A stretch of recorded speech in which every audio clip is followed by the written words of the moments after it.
This is one of the great inspirational kids' stories which has been adapted from Zen stories. Once upon a time, long ago, there was a famous Zen temple. In that temple, there was a beautiful garden with all kinds of trees, shrubs and plants. One of the priests in that temple had an interest in gardening. So, that priest was selected to take care of the garden in the temple by the others. The priest was overjoyed with this decision and worked hard to make the garden beautiful. Every day, without fail, the priest would go to the garden. He raked the soil and took care of the garden. Besides the temple, there was a much smaller temple. And there lived an old Zen monk.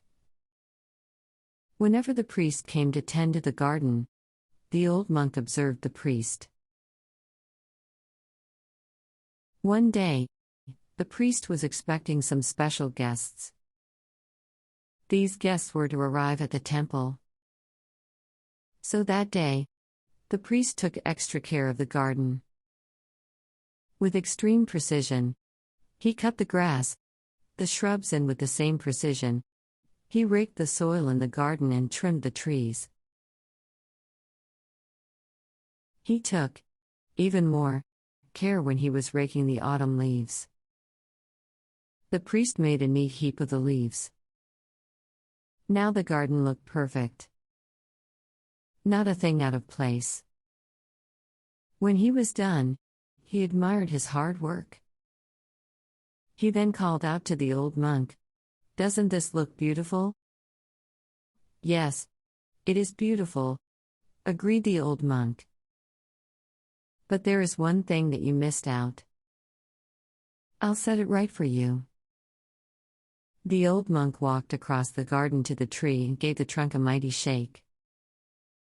Many leaves fell down. "Now it looks beautiful," announced the old monk. That's when the priest realized that a little imperfection is required in things to make them look beautiful. A total perfection is mechanical and unnatural. He remembered his lesson for the rest of his life. Moral of the story: imperfection makes us beautiful and more human.